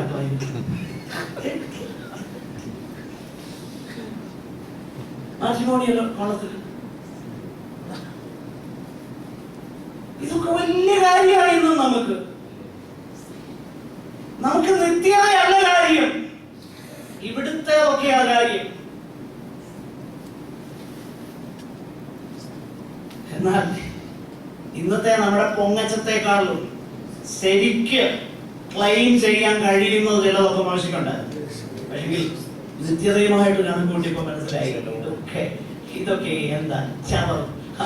പൗലോസിന്റെ ഭാഷയിൽ പറഞ്ഞ ചവറ. പ്രിയരെ, ഇതാണ് വിശ്വാസം. ഇത് രണ്ടും കൂടെ വരുമ്പോൾ പ്രതിഫലം വലുതാണെന്ന് തിരിച്ചറിഞ്ഞ് അതിന്റെ വെളിച്ചത്തിൽ ഇവിടെ കഷ്ടം അനുഭവിപ്പാനായിട്ട് തെരഞ്ഞെടുക്കുന്നതാണ് വിശ്വാസം. അല്ലാതെ ഇവിടെ കുറെ നേടാനുള്ള ഉപാധി അല്ല വിശ്വാസം. അല്ല, ദിവസത്തിലെ വിശ്വാസം അങ്ങനല്ല. അടുത്തത് ഞാൻ പെട്ടെന്ന് എന്റെ വാക്കിലെ അവസാനിപ്പിക്കുക. ഇതിലൂടെ പറഞ്ഞു 26-ാമത്തെ വാക്യത്തിൽ നമ്മൾ വായിക്കുന്നത് മിസ്രൈമിലെ നിക്ഷേപങ്ങളെക്കാൾ ക്രിസ്തുവിന്റെ നിന്ന വലിയ ധനം. മിസ്രൈമിലെ നിക്ഷേപം എന്നൊക്കെ പറഞ്ഞാൽ എന്താ? ഇസ്രായേലിലെ നിക്ഷേപം എന്താണെന്ന് ആർക്കിയോളജിസ്റ്റിനോട് ചോദിച്ചാൽ പറയും, പുരാവസ്തു ഗവേഷകരോട് ചോദിച്ചാൽ പറയും ഇസ്രായേലിലെ നിക്ഷേപം അക്കാലത്ത് എന്തായിരുന്നു. ഈ മിസ്രൈമിലെ നിക്ഷേപവും പിന്നെ ക്രിസ്തുവിന്റെ നിന്നെ കൂടെ വന്നപ്പോൾ മോശ എന്ത് ചെയ്തു? ക്രിസ്തുവിന്റെ നിന്ന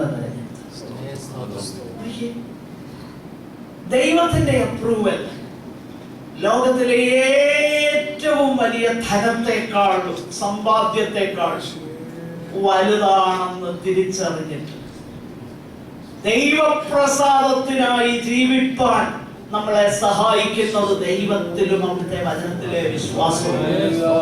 ഇതാ ദിവസം നമ്മളെ പഠിപ്പിക്കുന്ന വിശ്വാസം. മോശയുടെ, ഞാൻ വാക്കിലെ അവസാനിപ്പിക്കട്ടെ, മോശയുടെ തിരഞ്ഞെടുപ്പുകളിൽ കൂടെ നമ്മൾ കാണുന്നതാകുന്ന വിഷയം, നമ്മള് അവിടെയുള്ള ആ വിശുദ്ധന്മാരോട് ദൈവത്തിന്റെ ആത്മാവ് പറയുവാൻ ആഗ്രഹിക്കുന്ന വിഷയം. സഹോദരികളെ, ഇങ്ങനെയാണ് നിങ്ങളുടെ പൂർവ്വപിതാക്കന്മാരും വിശ്വാസത്താൽ ചെയ്തത്. അതുകൊണ്ട് നിങ്ങളും വിശ്വാസത്താൽ ഇങ്ങനെ ചെയ്യണം. എന്റെ നീതിമാൻ വിശ്വാസത്താൽ ജീവിക്കും, പിന്മാറുന്നുവെങ്കിലോ എന്റെ ഉള്ളത്തിൽ അവന് പ്രസാദമില്ല.